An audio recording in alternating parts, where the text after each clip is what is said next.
Students हम start कर रहे हैं इलेक्ट्रोस्टैटिक्स। फर्स्ट ऑफ ऑल हम इलेक्ट्रोस्टैटिक्स की डिस्क्रिप्शन देंगे, उसके बाद आएंगे कूलम्स लॉ पर कि कूलम्स लॉ क्या है हमारे पास। अगर आप देखें इलेक्ट्रोस्टैटिक्स जिस तरह के हमने लोअर क्लासेस में पढ़ा था इलेक्ट्रोस्टैटिक्स, सो इलेक्ट्रोस्टैटिक्स हमारे पास फिजिक्स की एक ब्रांच है जिसमें हम स्पेशली इलेक्ट्रिक चार्जेस के बारे में पढ़ते हैं। लेकिन जब हम इलेक्ट्रोस्टैटिक्स की बात करते हैं तो इसमें हमारे पास जो चार्जेस होते हैं इलेक्ट्रिक चार्जेस, वो दो उनके सिचुएशंस हो सकते हैं। उनके जो स्टेट्स है वो हमारे पास दो स्टेट्स हो सकते हैं, या तो वो स्टेशनरी होंगे, कंप्लीटली एट रेस्ट होंगे स्टेशनरी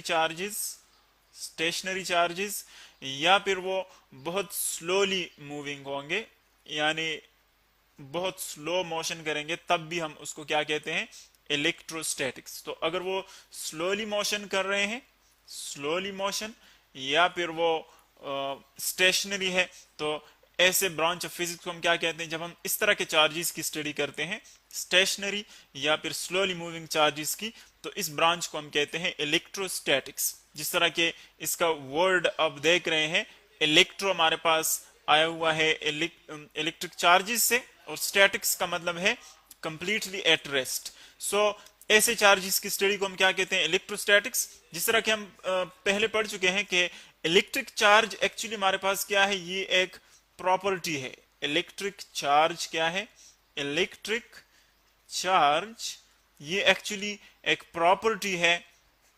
प्रॉपर्टी है जिसकी वजह से एक इलेक्ट्रिक बॉडी जो है वो दूसरे पर फोर्स अप्लाई कर सकती है, या उसको रिपेल कर सकती है, या उसको अट्रैक्ट कर सकती है। तो इस प्रॉपर्टी को हम क्या कहते हैं, इलेक्ट्रिक चार्ज। और ये हम पढ़ चुके हैं कि इलेक्ट्रिक चार्ज जो है वो एक्चुअली चूंकि दो अपोजिट टाइप्स के होते हैं, तो इसीलिए एक को हम कह देते हैं हमारे पास होता है पॉजिटिव चार्ज, एक को हम नाम देते हैं पॉजिटिव चार्ज का, और दूसरा हमारे पास होता है नेगेटिव चार्ज। अब देखिए नेगेटिव और पॉजिटिव जो है, मैथमेटिकली इसका कोई नेगेटिव या पॉजिटिव से कोई रिलेशन नहीं होता, जस्ट क्योंकि अपोजिट होते हैं, सेंस में, नेचर में अपोजिट होते हैं, इसीलिए एक को हम पॉजिटिव कह देते हैं, दूसरे को हम कह लेते हैं नेगेटिव चार्ज। तो अब अगर आप नेगेटिव और पॉजिटिव चार्जेस को देखें, लेट्स सपोज मैं एक चार्ज ड्रा करता हूं, लेट्स ये मेरे पास है एक positive charge, for example positive charge, और ये मेरे पास है एक नेगेटिव चार्ज। जिस तरह के हम पढ़ चुके हैं कि जो लाइक चार्जेस होते हैं, लाइक चार्जेस मीन एक जैसे चार्जेस, यानी या पॉजिटिव होंगे दोनों या फिर दोनों नेगेटिव होते हैं। सो अगर वो लाइक चार्जेस हैं तो एक दूसरे को क्या करते हैं, वो रिपेल करते हैं, एक दूसरे को रिपेल करते हैं। इसी तरह अगर अनलाइक चार्जेस हैं, अनलाइक या फिर अपोजिट, यानी एक नेगेटिव है और दूसरा पॉजिटिव है फॉर एग्जांपल, सो वो क्या करते हैं, अनलाइक चार्जेस हमेशा क्या करते हैं, अट्रैक्ट करते हैं, एक दूसरे को अपनी तरफ अट्रैक्ट करते हैं। सो ये तो इनकी वो जनरल हमारे पास कैरेक्टरिस्टिक्स हैं चार्जेस की, एक जैसे हैं तो रिपेल करेंगे और अपोजिट है तो वो अट्रैक्ट करेंगे। अब अगर दो चार्जेस हैं फॉर एग्जांपल, सो हमेशा जो चार्ज बॉडी होती है वो अपने इर्द गिर्द क्या करती है, एक फील्ड प्रोड्यूस कर लेती है। ये एक इलेक्ट्रिक फील्ड है, इसको हम कहते हैं फील्ड। फील्ड क्या है, फील्ड एक्चुअली वो रीजन है इस चार्ज के इर्द गिर्द, वो रीजन जिसके अंदर इसका इफेक्ट जो है वो फील किया जा सकता है, यानी इसका जो इलेक्ट्रिक फोर्स है वो यहां पर एग्जर्ट हो सकता है। इसके बाहर जो है इसका फील्ड जो है वो जीरो बन जाता है, यानी ये रीजन जो हमने ड्रा किया हुआ है इसके अंदर इस फील्ड का इफेक्ट होता है, यानी ये फोर्स एग्जर्ट कर सकता है अगर इस फील्ड के अंदर कोई दूसरी चार्ज बॉडी आ जाए, और अगर इसके बाहर चला जाए तो फिर इसका फील्ड जीरो हो जाता है, यानी इस फील्ड के बाहर इसका इफेक्ट जीरो बन जाता है, इसका कोई असर नहीं होता चार्ज बॉडीज पर। इसी तरह ये भी अपना एक फील्ड क्रिएट कर लेता है अपने इर्द गिर्द। इस रीजन को भी हम क्या कहते हैं, इलेक्ट्रिक फील्ड कहते हैं, जिसके अंदर ये दूसरे चार्ज बॉडीज पर फोर्स अप्लाई कर सकती है। सो ऐसे फोर्सेस जो कि फील्ड्स की वजह से हो, देखिए ये जो फोर्स लग रही है, अब अगर ये चार्ज दूसरे चार्ज पर फोर्स एग्जर्ट कर रही है तो ये फील्ड्स की वजह से एग्जर्ट कर रही है, यानी अगर इन दोनों के फील्ड्स आपस में मिल गए, इंटरसेक्ट कर गए, सो फोर्स जो है वो एग्जर्ट होगा इन दोनों के दरमियान, अगर फील्ड्स इंटरसेक्ट कर जाते हैं सो फोर्स एग्जर्ट होगा, और अगर फील्ड्स जो है वो एक दूसरे से दूर है, जिस तरह के यहां पर नजर आ रहा है, एक दूसरे को टच नहीं कर रहे, इंटरसेक्ट नहीं कर रहे, सो यहां पर फोर्स जो है वो फिर एग्जर्ट नहीं होगा। तो ऐसे फोर्सेस जो कि फील्ड्स की वजह से हो, जो कि इनडायरेक्टली फील्ड्स की वजह से आते हैं, उनको हम क्या कहते हैं? Field forces. ये हमारे पास क्या होते हैं? Field forces. तो जो इलेक्ट्रिक फोर्स है वो भी एक्चुअली हमारे पास क्या है? एक फील्ड फोर्स है, क्योंकि उनके फील्ड्स जब इंटरसेक्ट करते हैं इन चार्जेस के, तब फोर्स इन दोनों के दरमियान लगता है, और अगर फील्ड्स आपस में इंटरसेक्ट नहीं कर रहे हैं तो फोर्स नहीं लगता। अब इस इनके जो कितना फोर्स लगता है किन चीजों पर डिपेंड करता है। इसके बाद एक फिजिसिस्ट आ गया जिसका नाम था कूलम। कूलम ने इसकी मैथमेटिकल और फिजिकल जो डिस्क्रिप्शन थी वो दी थी कूलम ने, और उसको नाम दिया गया फिर कूलम्स लॉ का। Coulomb's law, Coulomb's law actually आपको ये बताती है कि दो चार्जेस है फॉर एग्जांपल हमारे पास, तो इनके दरमियान फोर्स कितना होता है, किस चीज पर डिपेंड करता है, और कौन कौन से ऐसे फैक्टर्स हैं जो कि इन दोनों के दरमियान फोर्स को अफेक्ट कर सकते हैं। सो फर्स्ट ऑफ ऑल अगर आप देखें, लेट्स सपोज ये दो चार्जेस है हमारे पास।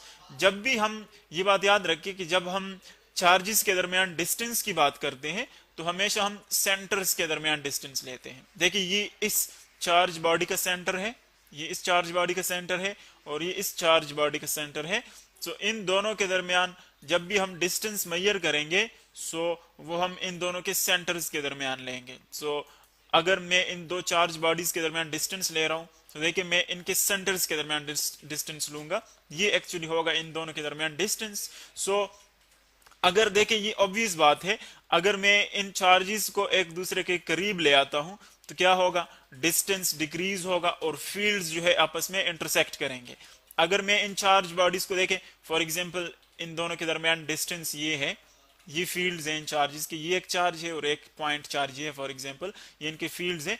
अब देख रहे हैं कि इनके फील्ड जो है वो एक दूसरे से बहुत दूर है, इंटरसेक्ट नहीं कर रहे हैं, तो इसका मतलब क्या हुआ कि इन दोनों का एक दूसरे पर कोई इफेक्ट नहीं होगा, यानी डिस्टेंस ज्यादा है सो फील्ड जो है वो एक दूसरे तक नहीं पहुंच सकते। लेकिन अगर हम इनको करीब ले आए, देखिए एक चार्ज को मैं यहां पर ले आता हूं, दूसरे चार्ज को यहां पर ले आता हूं, दोनों फील्ड्स आपस में इंटरसेक्ट कर जाते हैं, ओवरलैप कर जाते हैं।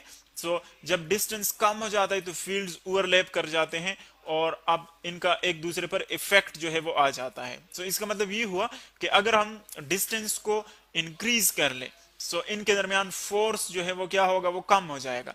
अगर हम डिस्टेंस को डिक्रीज कर ले, इनको करीब ले आए, तो फील्ड्स आपस में मिल जाएंगे और फोर्स जो है वो एग्जर्ट होगा।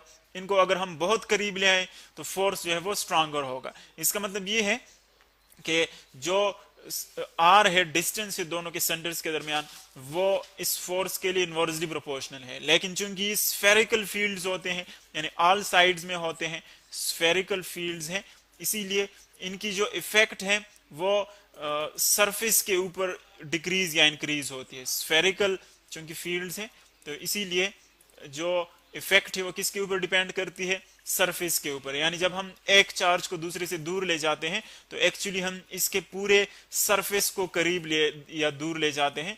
तो एक्चुअली सरफेस क्या है हमारे पास? वो एरिया को रिप्रेजेंट करते हैं। इसका मतलब ये हुआ कि ये एक्चुअली किस पर डिपेंड करता है? डिस्टेंस स्क्वायर पर, यानी जो इनके दरमियान एरिया है उस पर डिपेंड करते, कितना एरिया हम उसके करीब ले आते हैं, कितना दूर ले जाते हैं। सो आर स्क्वायर जो है वो एक्चुअली इनवर्सली प्रोपोर्शनल है किसके लिए? फोर्स के लिए। यानी एफ जो है वो इनवर्सली प्रोपोर्शनल है 1/r square between the charges. Charges के दरमियान जो स्क्वायर डिस्टेंस का स्क्वायर है वो एफ के लिए इनवर्सली प्रोपोर्शनल है। इसी तरह ये हमारे पास आ गया इक्वेशन नंबर 1। इसी तरह ये डिपेंड करता है मैग्नीट्यूड ऑफ चार्जेस पर, यानी अगर चार्जेस स्ट्रांगर है तो फील्ड स्ट्रांगर होगा, चार्जेस वीकर है तो जो फोर्स है वो वीकर होगा। यानी जितने इन दोनों का प्रोडक्ट ज्यादा होगा, फॉर एग्जांपल ये है Q1 ये है Q2, इन दोनों का प्रोडक्ट जितना ज्यादा होगा तो उतना फोर्स ज्यादा लगेगा, प्रोडक्ट कम होगा तो फोर्स कम लगेगा। इसका मतलब ये है कि फोर्स जो है वो डायरेक्टली प्रोपोर्शनल है प्रोडक्ट ऑफ चार्जेस के लिए, प्रोडक्ट ऑफ चार्जेस के लिए। ये हमारे पास दूसरा इक्वेशन आ गया। अब हम इसका एक इक्वेशन डिराइव करेंगे और इसकी मजीद जो है डिस्क्रिप्शन वो हम नेक्स्ट वीडियो में देखते हैं।